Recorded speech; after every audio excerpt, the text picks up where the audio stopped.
Hey, what's going on, everybody? Welcome back to Peak to Middle School. My name is Narwhal. I'm here with Big Kyle. Yeah, that's me. There needs to be a word for the person in a room who's listening to someone else's phone conversation, but they're not a part of it, but they're just there listening to the entire thing. One-sided moderator. Oh. Because, I mean, you're only hearing one side of a conversation. That's one of my favorite things. I was just walking around downtown, and I heard, like, half of a conversation.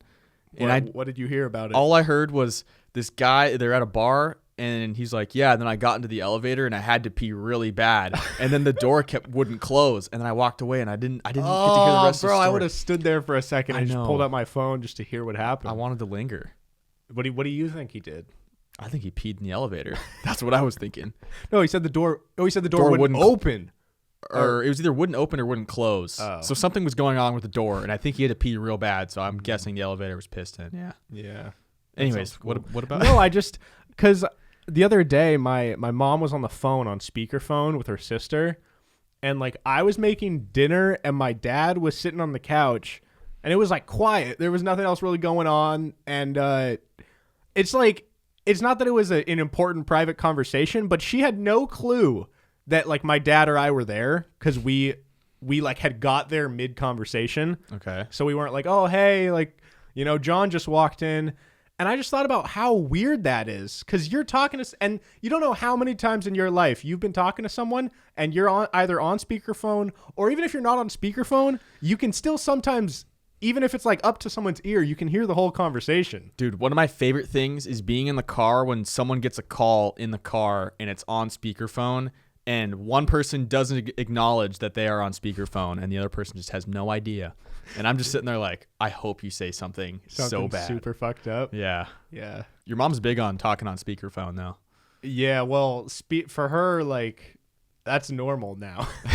She has the bigger text now, and she talks on speakerphone because, she just can't hear shit. I just want to go on the record and say my mom's birthday was... What are we in now? June. So let's just see. I want to look at a calendar here. My mom's birthday was 3 months ago now, and we got her a new phone, and she has still not even taken it out of the box. Why? Because she thinks that she doesn't want to learn to adapt without because her phone has the button now. Oh. And she knows that this new one, it's just like she's going to have to swipe from the bottom. And she just is unwilling to adapt. And every weekend I'm like, Mom, let me help you set your phone up. She's like, I don't want it.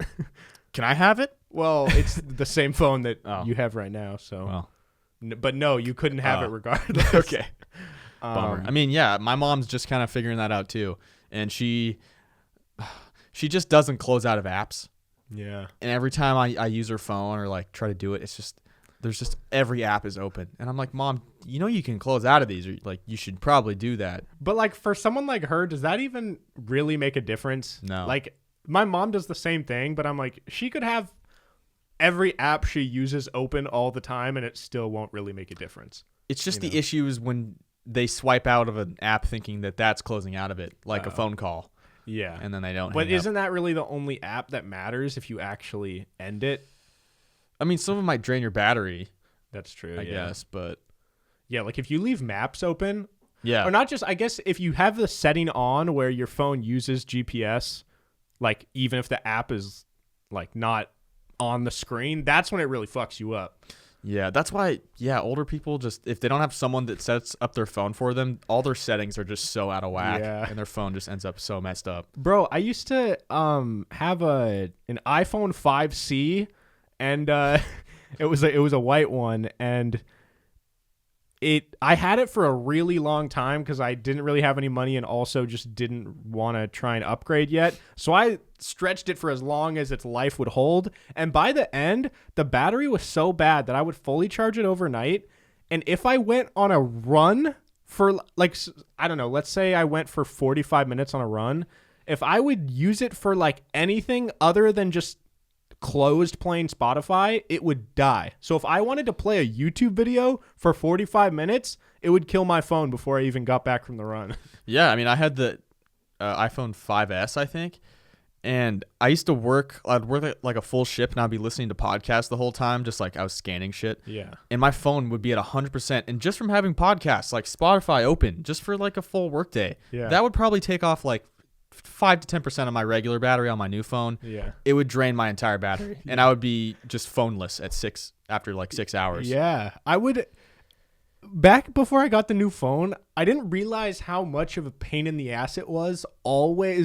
I was like always had access to a charger, or I felt like I needed to. Like if I went anywhere in the car and had to GPS anywhere, I had to have a car charger. But maybe that's why our batteries got so bad, is because we were always doing that. Yeah, but we had to, so it was inevitable. Yeah. Fuck you, Apple. You can make such better products, but you don't. Apparently, they have the next like 5 models of iPhones already done. It makes sense. That's so, but like, isn't that so weird that they could have access to better technology and better things that would make the world, hypothetically, I mean, I don't know if they really do make the world better, but probably makes it worse. But that's their kind of idea, is that technology improves lives. Yeah. So if you have these new advancements, but you're not going to release them for 6 years, just because you know you can get a paycheck each year on something that's like still shittier, capitalism. That's so weird. It is weird. It's also makes you wonder if there are other areas of life where they have technology or solutions to things that they just haven't really released. Does make you wonder. Conspiracy Kyle might be back. Yeah, someone gave a segment idea called Conspiracy Kyle, where. But I'm not that much of a conspiracy theorist. No, but you could become one. Yeah, but I don't want to be one. No, but you don't have to be a real one. Like people know it's just for the memes. Just a fake one. Yeah, fake conspiracy theorist. Yeah, fake like Australia. It's fake. That was a long time ago. That conspiracy. Well, this isn't as much of a conspiracy theory, but it is a world record. All right. I found out that we talk about shit a lot. It's a big staple of our show here. Yeah. But found the world record for the longest shit ever taken. Why? And you will not believe this. Wait, longest as in like length of it or like duration? Length. Oh my god. Yeah, and she walked. It was that. Yeah. So I'm pretty sure she walked as she was shitting. She like waddled so that they could measure it. How did it not break? Dude, that's crazy. Let me eat a pool noodle. I'm not even telling you how long it is yet. I cannot believe this. I don't know though, because some articles here are saying it's real and some are not. All right, we'll just say it's real. I'm pretty sure it's fake, but we're just for the sake of the podcast. I want to believe that it's real. The legend is it was a lady in 1995 in Ann Arbor, Michigan. Hey, Ann Arbor. And she took a 26-foot long shit. No. No, there's no chance. There's no chance. No, but there's that's real. I think there's photos too of her doing, because I saw photos of her squatting. Dude, 26 feet? Okay. The longest poop ever recorded was 26 feet. She worked in conjunction with a nutritionist to eat a super fiber-rich diet to set the world record for the longest single excrement ever recorded. She successfully shit a 26-foot continuous log, the exact length of her colon. I mean, that is where things. Yeah. She didn't have shit in her entire colon. Yeah, because there's no way you could completely fill up like every living space that you have inside of your body and then just empty it all out in one line. Like, I don't know. That would be really cool, and I respect her for trying. And they said it was a week without shitting, and the diet, from what I read in other articles, was the dietitian just like shoved a shit ton of fiber into her diet. Yeah, I mean, but then just like pure willpower to not let it out. Well, that had to have been the worst week ever. She's probably eating a ton, bulking like a power lifter, but not shitting. She probably felt really heavy and just like, ugh. And then she probably shit and felt like a new person. Well, it probably wasn't real, but okay. But let's say it was like. Okay, wait. Can I go get like a towel real quick? Yeah, is it that bad, dude? It's bad. All right, I'll be right back. Okay. 1 sec. I can. No, I'm fine. John stood up. I saw sweat on his back. Okay, sorry. I feel better. Good. Does my hair look good? Yeah. Okay. Nice and wiped. What were you talking about? You were gonna say 26 feet of shit. Oh yeah, so it's fake. But like, if it was, like, if I were to have guessed, I would have probably said like 3 feet. Because that's a lot. 3 feet. Dude, like a Whoa, I didn't really think like, about how that's a long foot. 26 is. Dude, dropping like a foot is a lot. Yeah. In one, so that's like a foot. That's like 3 feet. It's a yard. Yeah, I really didn't realize when I'm now trying to visualize what 26 feet actually 26 looks like. feet. So that's almost 9 yards. Yeah, that's not real. Dude, 9 yards. There's no chance that's real. Although, like, I'm kind of notorious for just talking about shit that isn't real, but it's fun. But I have, although you might not believe it, one thing that I've realized in the last like 6 months, I would say, is I'm getting a lot more like interested in just actually like, I don't know, anything that I believe. I've become more interested in like actually researching and learning. Wow. I've had a desire to be more informed than I ever have in my life before. And that doesn't mean that I don't know, I think there's times where being less informed or being informed but still being open to a goofy conversation about a concept that clearly wouldn't happen. I still think that's important and necessary, and I think that's where like comedy thrives. Yeah. Comedy talks about like things that like serious things going on in the world, but in a way that is like kind of preposterous sometimes. Mm-hmm.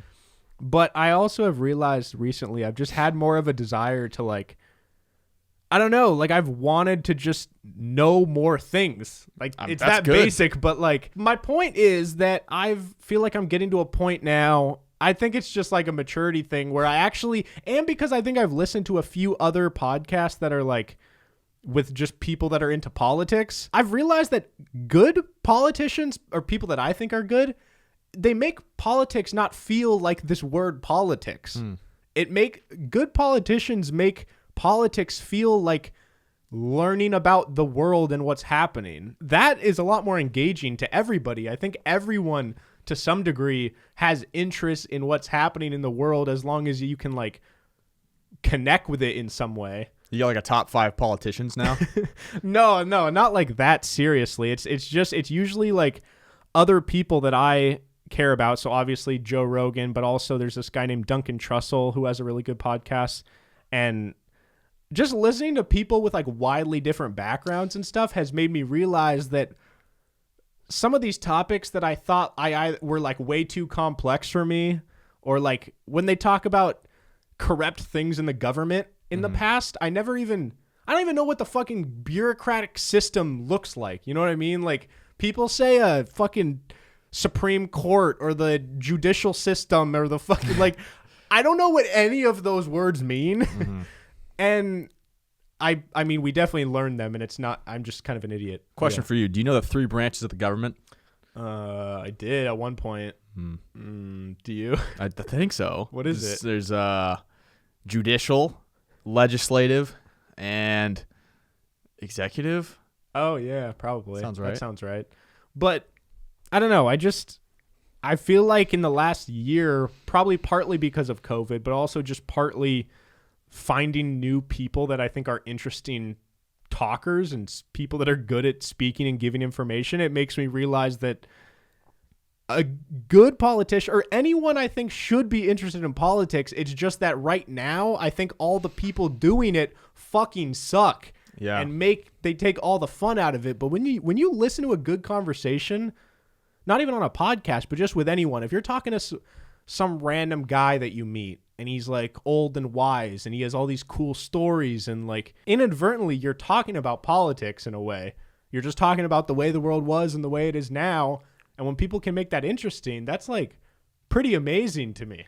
Yeah. I mean, I feel like politicians, like the current politicians, I guess the older politicians, have really ruined politics for a lot of people. And it kind of gives a lot of people almost no hope because we just keep electing all these fucking old people that are just, they have outdated beliefs and it's just the same shit over and over and over and over. And it's corrupt. So I just hope that there's like younger politicians out there, or younger people that like want to actually make a change and not just for their own self-gain, just be the psychotic person that wants to be the president. Maybe someone that just wants to actually help people. That's why politics is such a hard thing for people to talk about, is because there's like no good ones, you know? Well, there are, it's just they're not, you don't hear of them. Yeah, exactly. And that's what's stupid. Like, I don't need to hear more Joe Biden, Donald Trump, like, I don't know, just all these older people. Yeah. And old doesn't necessarily mean bad, but it's just a lot of outdated stuff. There's actually a really good new podcast called Breaking Points, and it's with this lady named Crystal Ball and then a guy named Cigar. Crystal Ball? Yeah, her name is Crystal Ball. Like, her actual name's Crystal Ball? Yeah, her first name is, it's Krystal, and her last name is Ball. Damn, that's sick. Crystal Ball and Cigar and Jetty, I think. But basically, I first heard them on Joe Rogan the other day, classic, but they launched a show called Breaking Points, and I just highly recommend it. I think that for me, it was like, wow, yeah. I'm sorry. You're sweating. It's like a playoff game in here. Literally. It's game 7. Yeah, the lights are on. Yeah. The fans are here. Cameras are on. Yeah. No, but I highly recommend it. I think that if you're someone who like it hates all of what's been going on social media and just this polarizing, like you're either a fucking racist or you're a stupid lib who like just can't make a joke or something, like wants just everyone to be equal socialism and shit like that. Yeah, if you're sick of both of that, I think it might be a cool place to start. I'm sick of it. And not that don't listen to me. I don't know like hardly anything, but my point is that I always have hated most of the mainstream politics, and I think that COVID has really changed the way people want to process content. I think people are realizing that this is all fucking stupid. And so let's go out of our way to find, like the other week we talked about different YouTube channels and just independent journalists. And so anyways, these people, their new show Breaking Point, they were journalists for a big, I don't know what like news company they worked for, but now they're basically just started their show independently so that no one can tell them what they can and can't say anymore. It's nice. And they seem relatively unbiased. It seems like they just look at what information do we have and what might that tell us? And like, I don't know. I just think it's really annoying how like now it seems like impossible for people to change their minds. Like if you make a statement one time, it's like now that's your opinion. You're stuck with it. Yeah, and then like fucking a year later, someone calls you out on something, and it's like, dude, it's a conversation. Like sometimes you say things you don't mean, or you say something you don't know. Well, I've definitely said things on here where I can look back at clips and be like, you are an idiot, or you're ill-informed, or I completely disagree with what I just said there. Like when you said you would kick a bad stray dog into a river. Yeah, I really said that. That was just like a couple days ago. No, but that was a funny one. Yeah, no, but if the dog really sucks, kicking into a river. Dude, yeah. No. When you said that in the episode, I didn't catch it. But then when I was editing, I literally started just dying laughing. I don't remember saying that. You go. It gets quiet, and you go, kick it into a river. What? And then I didn't even notice. But hey, yeah, it's the power of comedy. I possess it, dude. Do stand-up comedy. That would be the scariest thing I would ever do. Do a set, bro. I'll just do it. Which is work it out. You could go to an open mic and do 1 minute, and the whole crowd will erupt, and you'll never go through the hardships of bombing. Yeah. Even though every comedian says you'll suck for at least like 5 years, yeah, you will be different. Maybe I'll just start it, and then it'll be amazing, and Netflix will just be like, "Can we offer you a special?" And yeah. I'll be like, okay. Yeah, they're like, "Can we please do it for at least 250 million?" Yeah. And then you'll negotiate back and forth, but you guys will settle on 375 million. That's the goal. Yeah. How long will your special be?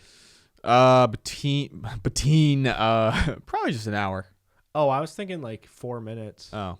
It would be easier for you, and yeah, it would be. They'd still be desperate for your content. Yeah, it'd probably just be a podcast episode. Yeah. Just upload one of them to Netflix. For sure. Yeah. Oh, dude. Oh, my God. I'm actually so glad we brought this up. Me too. I cannot stress enough, Bo Burnham's new special called Inside is truly one of the best pieces of entertainment I've ever watched in my life. And I'm not kidding. Damn. I put it on my list I have a list that it was originally top 10 favorite movies, but it's slowly like I've added more, and I don't want to limit it to just 10. So there's like 17 things on there. I've read the list before. I added Bo Burnham's special called Inside. It just came out on Netflix.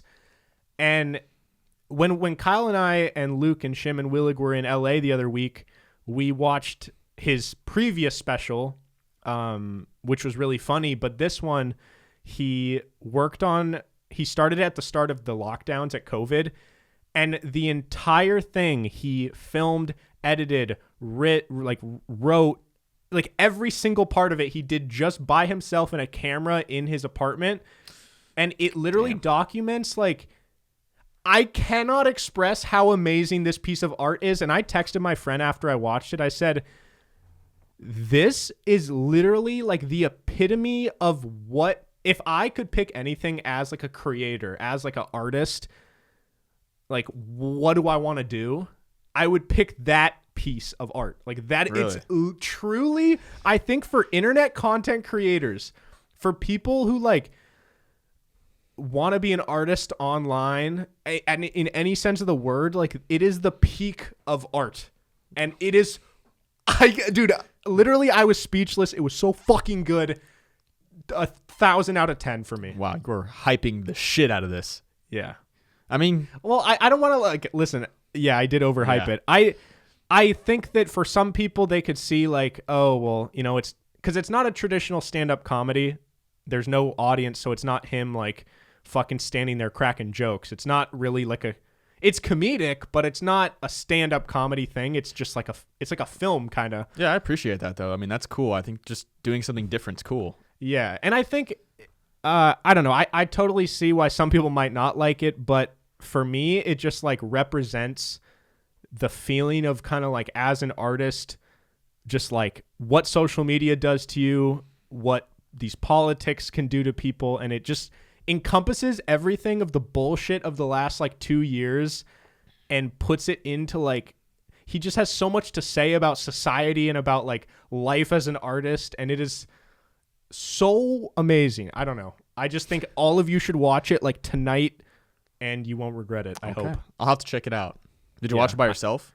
I did. It's very like thought-provoking. It's kind of depressing. And what's really cool is at the start of the thing, it's the start of the lockdown, and you can and he doesn't cut his hair or shave during the whole thing. So you get to kind of witness him go through lockdown alone. And he literally was like not with anyone. He was isolated the whole time, and you quite literally see him like lose his sanity throughout the stages of the film. And I don't know. It's just like, it's inspiring to me as an artist. So, okay. That's cool. I mean, it's good that somebody like that documented the step-by-step of kind of all the stages that we kind of all went through during the pandemic. Yeah. And how like early on it might just be like this kind of fun thing, or like, oh, we're home or whatever. And then pretty soon it starts to change, and then we have George Floyd and all that stuff. Yeah. And it's just, actually just the evolution of the past 2-ish years, 1 year, I guess, is crazy. Yeah, it's, if you just think about what we thought in like March of 2019 versus like now. Yeah, dude. Oh, or it's March crazy. 2020. Like, it's crazy. And it's a cliche thing to say, but the world will literally never be the same. No. I'm just now starting to realize that a lot of these changes are not temporary. They're going to be here forever. And obviously, I think there will be a point where the masks are kind of gone for good, but I think in like 5 years, there'll still be like people here and there walking around with masks. And the mask is just one little example. I'm just saying the way of life is like, no, definitely so different. I mean, remote, I think it's really making people want to be at home a lot more, I think. I want to be at home less. I'm trying to get the fuck out. Me too, but I know a lot of people that just want to, like, they want everything to now be at home. Yeah. And, like, I get that, but I just can't be cramped in my home the whole time. Like, I need to go do things. Yeah. Just be outside without a mask on. Just enjoy my life. If you got a editing job where you worked from home, do you think they would fuck with you? Yeah, I think so. Do you think you'd ever, like, maybe go place? Like, I think I would want to go place. If it's nice outside, somewhere. I'd like to do it outside if I can, but I don't know how hard that is. I would get fucking sweaty. That's true. My computer would die. Yeah, that's what sucks. Laptops are weird. Like, they're nice, but at the same time, I feel like anytime I go with a laptop, it's always plugged in anyways, because I'm always worried about it dying. So it defeats the whole purpose of it being a laptop. I mean, you can have it in your lap still, but even that's uncomfortable. Yeah. Like, my laptop's never on my lap. It's on my desk. Yeah. desktop. But desktop's already a thing. Yeah. That's all I have to say. What were we talking about? I don't know. So you want to make a stand-up special now? Oh, I don't want to make. No, it's like when I said that that's the piece of art I want to make. I guess what I meant is just I feel like it's nice seeing something as an artist that you feel like someone actually like understands you. And obviously I probably won't meet Bo Burnham, and you know, the same way that we won't meet a lot of you guys that listen to the show. But that doesn't mean that like you at least kind of feel like they care about you or understand, or you feel like that they mirror you in some ways. Like you feel like I see myself in Bo Burnham a lot. I see a lot of like I don't know. I think a lot of artists have like literally mental illness, and it's something that like, I think a lot of people probably do have like some form of like anxiety disorder or something, but it's not like something that I'd ever want to change. Like there's things about the way that I am that make me creative and make me me that I do at times. I am like, my brain is fucked. Like there's something wrong with me. But at the same time, it's like everyone has something. And I think that everyone has something that makes them them. And seeing like a piece of art that you feel like really connects to that is something that I just think is pretty rare. I'm just trying to think if I've ever seen something in the art world that I've just been very touched by. I mean, that's a weird statement to say, No, but like I've never seen something like that and just been like, holy shit, that is like the culmination of my life. Yeah.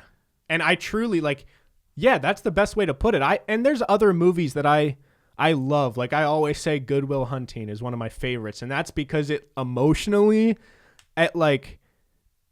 I felt so deeply that this was like real, that it was a real person's life. And it's something that even though it wasn't, it felt like it was, and it spoke about something about human nature and humanity and like love and pain. But I don't know, when you see something that's just real, like, and the fact that he did it on his own, that is different. Like if this special came out and it was Bo Burnham with 12 executive producers and a whole editing team, and it was made by no, it was literally all Netflix did was upload it and put it out there. He did every single thing on his own. And to someone like us, where we're trying to do it on our own, and you know the grind of fucking editing an episode, or you accidentally delete footage, and like you accidentally I accidentally delete footage, and I just love when art kind of like opens up the curtain a little bit. And in the special, he does a lot where like you see him setting up the shots and trying to figure out how this light works. And to me, those little things are sometimes more special than the actual like art. Yeah, like just seeing that there's a person who's making this thing and is like okay, sorry, I'm really sucking this thing's dick right now. Yeah, but keep sucking. But also, after that ended, I just sat there and I was like, Bo Burnham might be one of the most talented people I've like ever seen in terms like creatively, because it's way better filmed than anything I've ever filmed. And I did videography professionally for a couple years. So he really did all the video and all the editing? Everything. That's what's crazy. Every single thing. And that's what I'm saying. Like some of the shots, I'm like, I don't even know how he did that.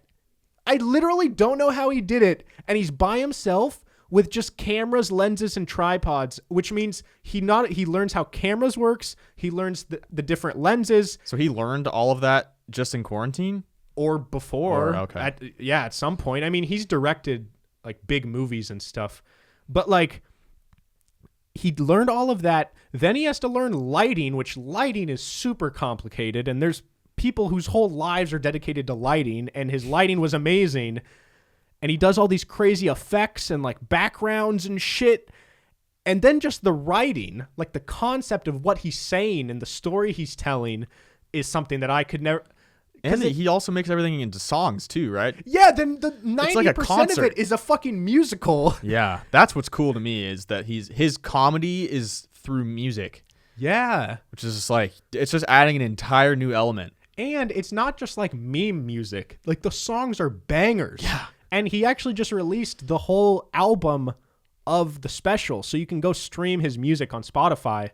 And every song is amazing. And then each time he breaks into like a song, it turns into a music video. And the music videos are uploaded to YouTube as music videos. Dude, he's got it all. And then on top of it all, the cherry on top is the fact that you get to see that this thing that he created is amazing, but at the same time, he's documenting in real time how fucked up it makes him, and his like the thing that makes him special also ruins him, and like he literally goes kind of insane trying to make this thing, but he knows that like at his heart he has to make it. Well, I feel like that's so true for a lot of artists, where, like what you were saying, what they're making destroys them. Yeah. And there's just, I mean, you hear about most comedians, artists, all those people are just, they have the worst mental health. And it's probably because their brain is just, it works so differently than everyone else's. And they just are in their own brain. Yeah. Just always. And it's got to be exhausting. I can't imagine. But then it's like, I don't know. Yeah. It's like if they were all, we've talked about this before, but if he was mentally healthy, then that artist inside you gets hungry again. And then you go make something again, and then it fucks you up again. And It's like an addiction. He's addicted to art. Yeah, man. I don't know. It was really one of the first times in my life where I've seen something and been like, damn, like this gives me hope and is inspiring to me and like just gives me like a sense of relatability, you know? I don't know. So should I start calling you Bo now? Yeah. BB? Yeah, dude. That's amazing. But anyways, do you want to learn how to survive an ostrich encounter? Yes, please. Because we were talking about ostriches the other day. Yeah. How did you? Why? Someone commented and said, yo, there's actually a wiki how on how to survive an ostrich encounter. Oh, cool. Okay. So there's a few steps here. First one, there's 3 methods.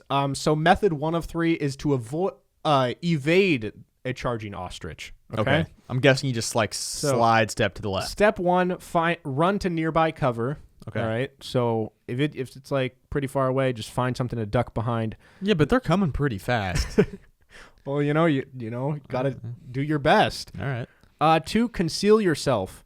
Rest assured that while ostriches do eat meat, they stick to insects, small reptiles, and rodents. Understand that a provoked ostrich will chase humans primarily because it feels threatened, not because it wants to eat them.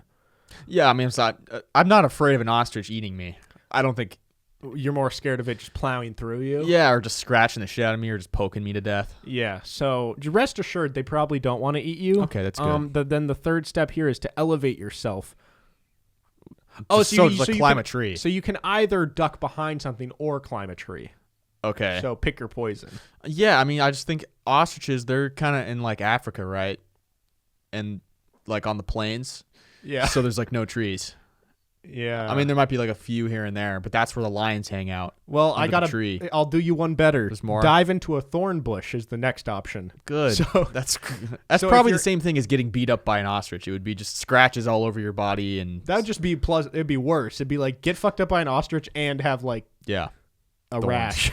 Yeah. This is confusing. Step 5 says lay on the ground. Resist the urge to run for cover or elevation. Oh, if it's too far away. Instead, play dead as a last-ditch effort. So if you don't think that, if you use your calculations and you say that tree's 20 yards away, this ostrich is 70 yards away, but based on my math, I can't get there, just play dead. Yeah, but like if it's coming towards me, let's say it's just running straight towards me, it's like 20 yards away, top speed, just like running, Yeah. I could just hit him with like a little sidestep, fake left, go right. You don't think he has good mobility? I don't think so. I don't think it can run and then like make a quick like plant and go. That's true. I think humans might be better than any other animal at like misdirection. Oh yeah. Well, it's like the same thing. If a hippo is chasing you, you're supposed to just run and then just turn like 90 degrees, and they can't. Really? They're fucking 600 pounds. No, more than that. Yeah. They're a lot of pounds, and they can't like turn. Yeah, I wonder if there's any like. I wonder if like a cheetah could like stutter step me. I think those are different. I think they can get you. But I don't know. I just don't know if they do that. Like, I don't know if they do change direction on a dime. Oh, like if they were I think avoiding like it? they're fast when they just go straight. I don't know. I've tried to like catch a cat before when it doesn't want to be caught, and it's tough. That's true. They can juke you out. They're pretty good at misdirection. They're quick. They'll run between your legs too. Yeah, I didn't think of that. Okay. All right. So method 2, this one I like a little more. It says fending off an ostrich. Okay. So step 1, use a long weapon. I was gonna say I would get like a long stick and just get the neck and just keep pushing. Yeah. So it says, if you are forced to defend yourself against an ostrich, avoid close quarters combat. Keep as far out of reach of its legs as you can. Use the nearest, longest object that can be used as a weapon, such as a pole, rake, broom, or branch. If you have a gun and need to use it, aim for the ostrich's main body to better ensure hitting your target. Sorry, but when am I gonna have a rake when I'm encountering an ostrich? Just like, oh, good thing I have this rake. Yeah, you're just out raking the safari, making it look nice. So yeah, but just good note, if you do have a gun, you shouldn't aim for the headshot. Well, no shit. It's got the tiniest head ever. Yeah, but maybe I would think maybe you want to go for the one hit KO. Yeah. Like there's a nice headshot multiplier on ostriches. Yeah, probably. Like probably better tough. than Warzone even. Yeah, I mean, if you had a shotgun, it'd be easy. Probably. Well, I don't know. Yeah. More chance for hitting it. I also just, if I have something that I can swing, like that neck, I could just beat the shit out of that It'd be neck. like a piñata kind of. Yeah, it's just like a long pool noodle, and you're bound to hit it. Dude, I'm just imagining it right. I'm imagining hitting hitting it its right neck, in the neck and it does like a, like flops over onto the ground. It like bashes the ground, but then like recoils back up. Yeah. And I'm not just, I'm just going to disclaimer, I'm not doing this to any ostrich, just if it's threatening me. Self-defense. Yeah, we're just imagining. I will murder an ostrich murdering for an self-defense. ostrich. Yeah. Thanks for clarifying that you weren't going to murder an ostrich. Someone might think so. All right, the second step here is keep to the ostrich's side. Consider yourself at the most risk when you two are face to face. Remember that an ostrich is only able to kick its legs directly in front of it. What? Oh, that's weird. Stay behind or to the side as much as possible. So it seems like the legs are the weapons. Yeah. They must have just beefy claws too. Well, they're the weapon, but they're also its weakness because it can only kick forward, and it's not really a threat to you if you're to the side. It's a liability. They also got some skinny ass legs. I could sweep the leg. That's like you said with ponies. Mm-hmm. You could just tip it over. Tip it over. Ostrich does not seem very stable. It really doesn't. I feel like they have a good center of gravity. No, they probably do. But I could totally like sweep the legs out from under him. Yeah. Oh, the third step is aim for the neck. Okay. It shows just bashing its fucking neck with like a pole. Why is this dude just? It's the ostrich's weakest body part. Strike it where it's most vulnerable and least protected to defeat it more quickly. Imagine taking a baseball bat to the neck. Oh, I mean, you're just paralyzed. You're done. Yeah. How hard do you think you'd have to get hit in the neck with a baseball bat to die? Like if an elementary school kid hits you in the neck, would it kill you? Like you were on your knees right at his height, and he got to just wind up. Where in the neck? Side neck? Boof. With a metal little league bat, like a sixth grader. In sixth grade there were some giant sixth graders. So if it's one of those man-childs that just threw like 80 for no reason in sixth grade, maybe. But if it was you, I don't think I was killing anyone. No. Okay. Not my bat speed was slow in sixth grade. Just injuring them. Yeah.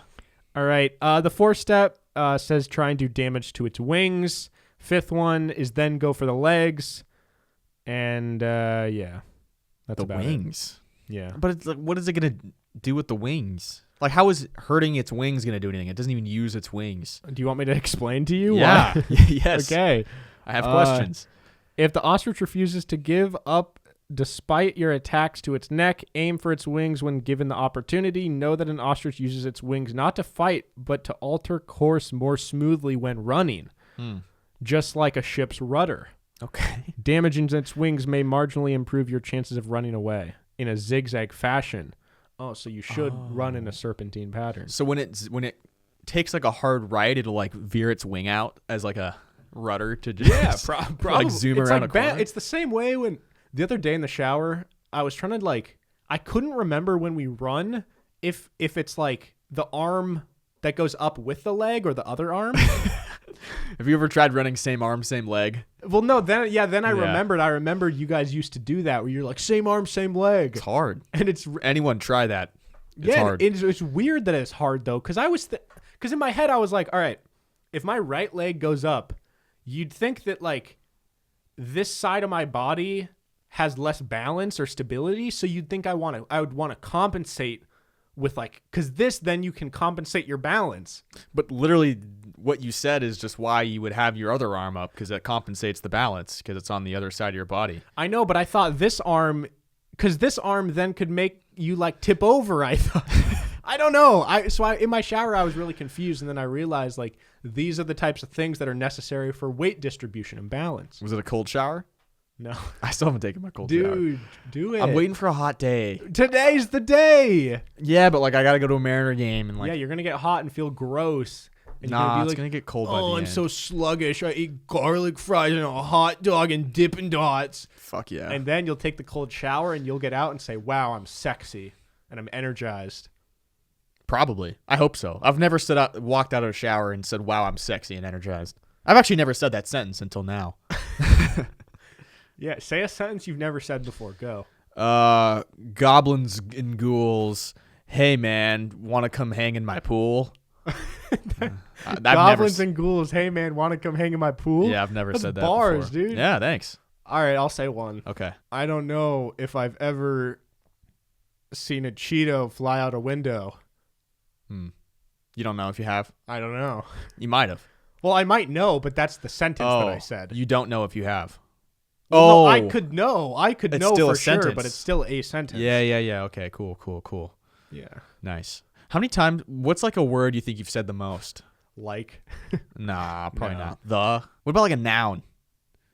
A person, place, or thing that I've said the most? Yeah. Fuck, I would love to dude. know that. I'm going to look most common nouns. Like, I find that stuff so, like, almost visually appealing when I have a great spreadsheet of just, like, stats that just make, just irrelevant stats. I love it. Yeah, dude. Like, I would just love to know. I've always said in Warzone or Fortnite, I would love to see a map of every place I've died and every place I've won, or where I've dropped and what my winning percentage of dropping there is.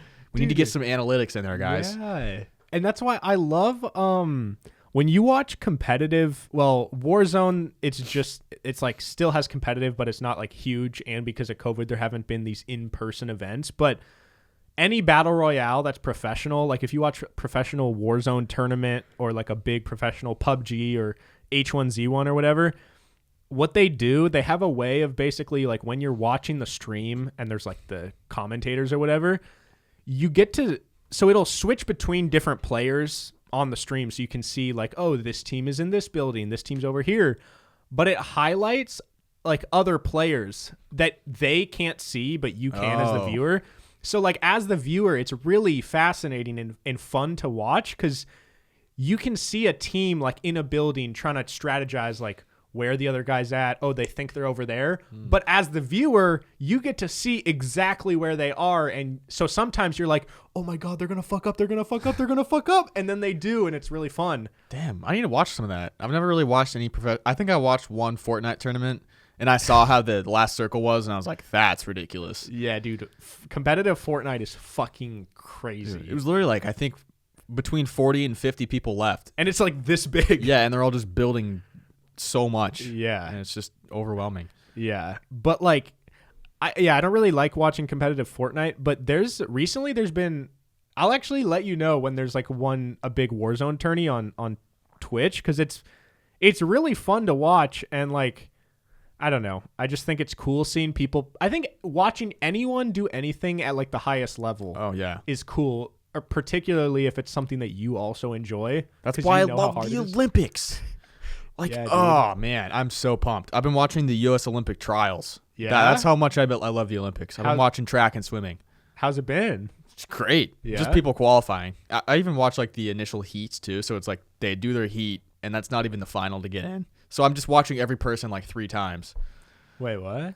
Oh, it's like there's like 30 people, and there's like 8 lanes or whatever. So it's like top whatever advance to the next round, and then the next round, and here's the final. Top 2 get into the Olympics. That's sick. So do you know, have they been talking about like who's the favorites? Like, is there any star athlete I should be looking out for? Like any huge swimmer? Swimmers, for the men, Caleb Dressel is he's kind of taken over for Michael Phelps in a lot of like the shorter distances. Michael Phelps is still doing it? No, he's retired. Oh, okay. But like Michael Phelps would dominate like the 200 meter IM, like the the breaststroke or butterfly. Yeah. So he seems like he's kind of taking over there. Okay. We'll see here. I actually saw Ryan Lochte, if you remember that guy. Yeah. Yeah, he didn't qualify, but Damn. yeah, he's old. But That's gotta be such a weird feeling where you're at one point the best on the planet in a lot of ways, and then a couple years later, don't even fucking qualify. yeah, and what sucks for him, like, he's one of the best swimmers of all time, but he was just overshadowed his entire career by Michael Phelps. Like, he has a world record in some event. I don't even know what. And he's won medals and stuff, but he also had some very immature times in his past, and I think he got in trouble, I want to say, in Rio or something. He got, like, arrested during the Rio Olympics.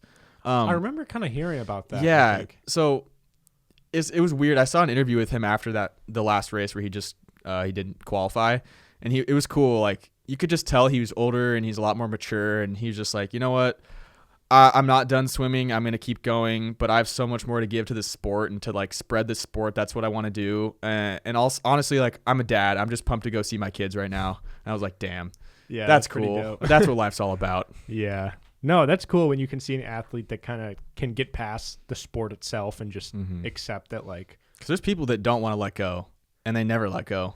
like didn't Anderson Silva? I mean, yeah, he kept Didn't going. he just keep fucking fighting? Yeah, my cousin's cousin kicked him in the inside of the leg and like tore his knee up. I watched it happen. Wow. Yeah, my cousin's cousin is a And UFC he fighter. he has a big fight coming. Yeah, I up. think he's got a title fight in August. So What's his name? Jared Cannonier. All Be right, on the guys. lookout. Kyle's cousin's cousin. Let's go. No relation at all. But yeah, dude, I'm so hyped for the Olympics. I don't know. I'm actually gonna look it up right now. I think that Also track. Allison Felix, one of the goats. she's American. I think she's gonna qualify. Yeah, she's gonna qualify for the 400. Okay. What's your go-to country to root for other than the U.S.? Oh, that's a good question. Okay. Norway, if I see them. They have like this one 400-meter runner who's really good. I don't know why. And then they also have like javelin throwers. Oh. Norway is just winter sports, and then one 400-meter runner, and then like javelin and like fucking pole vaulting. That's awesome. Where are I don't know. Vikings historically? What country are Vikings from? It's like Scandinavia, so like Sweden, Norway. So could potentially. Okay, so maybe that's when I think of Vikings, I just think of brute force of like chucking. Yeah, Like, I feel like they just throw rocks further than anyone can throw rocks. that's probably why. Actually, someone on the U.S. just broke the shot put world record in the shit. trials. Yeah, That's to me, that's a very scary sport. shot put. Yeah, when you see them spin around like that. I and think the then- hammer throw is scarier, or the javelin. Yeah. I just feel like with the shot put, it won't just randomly fly out behind and hit someone because they're good and they're professionals, yeah. but it could just fly out the side and take off someone's face. I mean, I've seen videos of people doing the hammer throw, and they release it early, and someone's just standing there on the side and just gets drilled in the stomach. Like it was like a practice. I think it was like a girl doing it, and it was like maybe her. But aren't those like really yeah. heavy? Yes, this dude took it in the chest. Oh my god. Yeah, I don't that's know. crazy. But I was going to look up. I think that breakdancing is in the Olympics this year. Okay, I mean, I'll check Wouldn't it that out. be cool? Yeah, I will watch any Olympic sport. I watch gymnastics. I'll watch table tennis. I'll watch pole vaulting. I don't care. Baseball's in the Olympics This year? Yeah, but like no players can play in it because The MLB. MLB. So it's like so who's playing in mostly it? minor leaguers. Oh, well, that's cool. In the other countries, it's people from like the Korean baseball league or Japanese baseball league, or like the Dominican leagues or something. Maybe it'll give some minor leaguers or anyone an opportunity to shine and then go to the MLB. One of the Mariners' top prospects will be on the Dominican Republic. Breakdancing is the coolest new Olympic sport. The International Olympic Committee has officially announced it will be adding breakdancing to the games under the name breaking. Breaking, of course, is okay. Well, yeah. So tune into breaking. Okay. Why don't they just say breakdancing? Breaking sounds weird. Maybe they don't want to have it be called dancing. Oh, but it's its like, own thing. I feel like it's dancing. I don't know. It's a type of dance. Isn't dance in the Olympics? I don't know. I feel like it is. I'm excited to watch gymnastics. Me too. Simone Biles, GOAT. I'm trying to think what I'm most excited for. What are the other main? So the Track. main ones. There's track, swimming, gymnastics.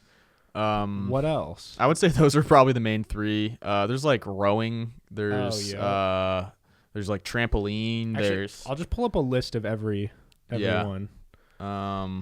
Basketball, baseball, softball, I think. Oh, basketball. How the fuck did we forget that? Because the U.S. dominates every year. Well, yeah. There's beach volleyball. I loved like Missy May Trainer and Carrie Walsh. They were so good. One day they'll have Quidditch, and they'll also have spike ball. Yeah. Luke can play in the Quidditch. You and I can go play in the spike ball, and we'll both win gold. That would be sweet.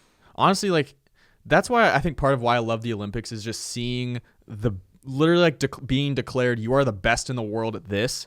I love that. Yeah. And it's just so cool seeing those people's entire life culminating right there. Yeah. And it's like you are just at the starting line, and you have basically like 9 seconds to get to do this race, and that's it. You've been working so hard for these 9 seconds. Yeah.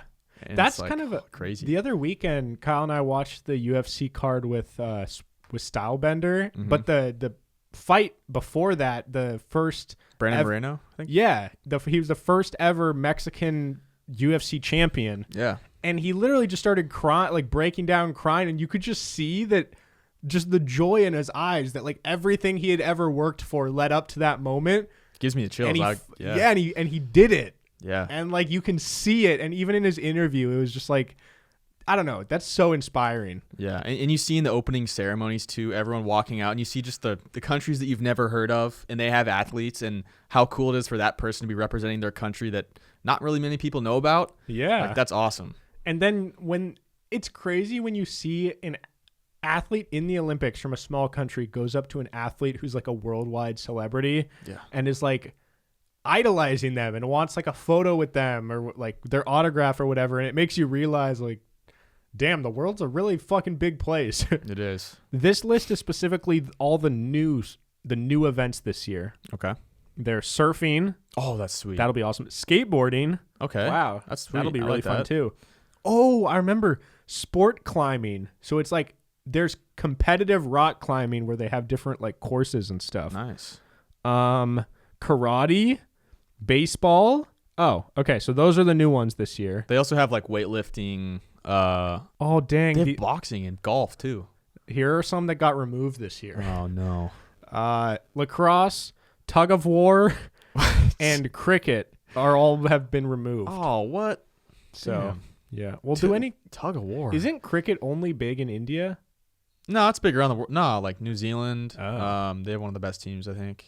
Okay, this is the full list. All right. Aquatics, which includes diving, swimming, synchronized swimming, and water polo. Archery, athletics. That's like track. Oh, okay. Athletics, badminton. That would be fun to watch. I love that shit. I never watched professional badminton. It's crazy, dude. Oh, do they have cornhole? Oh, they don't have cornhole. That would be cool. Baseball, softball, basketball. There's also 3-on-3 basketball. Yeah. I didn't know that. Yeah, it's pretty new. Are there any NBA players that are going to... I How do you like could I try out for 3-on-3? I have no idea. There's some of these sports that I don't know how you possibly get into them. Yeah. Like tug of war. Who's doing that? Yeah. Just find like 3 linemen. I feel like tug of war was probably like the world's strongest men guys that have like retired from that and now moved on to something else. Boxing, canoeing, cycling, equestrian, fencing, field hockey, football, which is probably soccer, golf, gymnastics, handball, judo, karate, modern pentathlon. Don't know what that is. Rowing, rugby, sevens, sailing, shooting, skateboarding, sports climbing, surfing, table tennis, taekwondo, tennis, triathlon, volleyball, weightlifting, and wrestling. Damn. I think also part of why I like the Olympics is there's sports like golf, tennis, boxing where you kind of like know of these people, and it's pretty rare that you get like all of the best to like actually compete in a tournament, and that's what's cool to me. Yeah, and it's rare that like when who were those? Was it like Missy May Trainer that Carrie Walsh. Yeah, they were like a iconic beach volleyball duo, but and you always saw them in commercials and like sponsoring stuff, but you never really got the whole world to pay attention to them at the same time.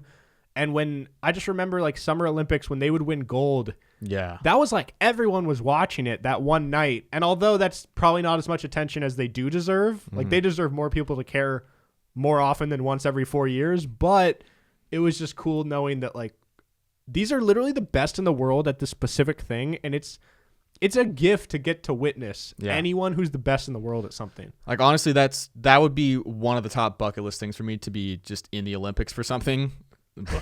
Well, what about, I mean, but just to be going to the Olympics would be that cool. like, but to be an Olympian, that is like not many people can say that. That would be really cool. That's never going to happen, but like that would be sweet. Yeah. Like being an Olympic gold medalist for anything would be, because that means at one point there was nobody on the planet better than you. Yeah. That's crazy. That's so sick. And imagine if you do that for like a big sport, that not a big like individual thing. So like if it's basketball, you're like, oh, like our team was the best. Yeah, I played 6 minutes a game, but we're gold medalists. Yeah, but if you're like the wrestling champion, means like you fucked up everybody. My all-time favorite race is the 100-meter dash, because you are the fastest human on the planet. Yeah, so sick. I know. It'll be weird though, because like with basketball, for example, there's a lot of people who got injured and now can't play, and you always I always wonder, are they really the fastest person on the planet, or are they really the strongest person on the planet, or is there someone out there who had some injury or some really unfortunate thing to where they can't compete? Well, I will say the best runner in the U.S., best 100-meter dash, Christian Coleman, he's not going to be in the Olympics because of like, I think he like refused to take some drug tests, which basically means he was like probably doing something like PEDs or something. I don't know. Dude, it's like, I can't imagine you spend, like as an athlete, this is it. Yeah. That's the peak. And then just to, I and mean, it probably wasn't just his solo decision. I'm sure there was like a team of people, I guess, but still. But then just to not get to do it is just heartbreaking. Mm-hmm. It's not worth it. Because in 4 years, not going to be the same athlete. That's also why the Olympics is so cool, because it happens so rarely. Yeah. That it's like you have to be the best this year. Like Tyson Gay, one of the best 100 meters. I'm just talking about track for so long. That's fine. Tyson Gay, one of the best sprinters of all time. He never won an Olympic gold medal because he was always going against Usain Bolt. And he's like, if you look at like the top times, he is, I think, one of the top 5 fastest of all time. But he just never won. Yeah. And it's just crazy because it cycles. Like there's always a new person who's at the top, because like it's so rare when you see someone crush it in 2 Olympics. And there are some people that have crushed it in 3 Olympics, like, aren't there? We got to see Michael Phelps and Usain Bolt. In 3 Olympics. Yeah. Yeah, that's crazy. And Allison Felix, too, is one of the best Olympians of all time. Yeah, dude. And I'm also excited to watch the powerlifting, because since I've just like learned about lifting more. Yeah.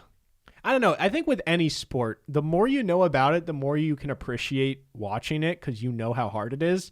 So before, if I was younger and I saw some guy deadlift like 920 pounds, I'm like, wow. That's it?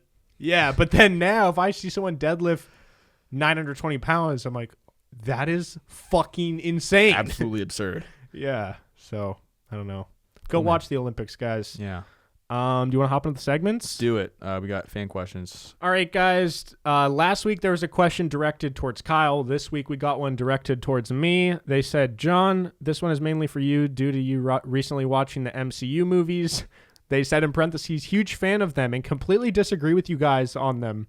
He said, if you had Thanos' gauntlet with all the stones and you could snap once and get anything or do anything, what would it be? No taking it back once it's done. So you can snap your fingers and you can either get anything or do anything in the world. What would it be? I want an Olympic medal. Yeah? Nah. Well, it's what would you do? Well, okay, I'll go first, but I want to hear yours. I would... That's a hard question. Yeah. Anything? Like, am I supposed to be selfish, or am I supposed to say, like, solve world hunger? Oh, yeah. I didn't even think about that. Let's just for the sake of this, like, let's say something selfish, but yeah. I don't know. Do you have something? I mean, honestly, I really might just take super speed for like a couple races just to be the best. Like, just have 1 year where I'm the fastest person in the world. You wouldn't want that permanently? You could just say, make me the fastest human to ever live. Then, yeah, I would want that. That's sick. Because, like, I can get money from that. All I got to do is run. And I'm fast as shit. Yeah, I guess you wouldn't have to train. Yeah, I'd be like Dash from The Incredibles. Yeah. That would be sweet. Or Flash, or... Yeah. I was trying to think of another Ash thing. Ash. Is Ash fast? I don't know.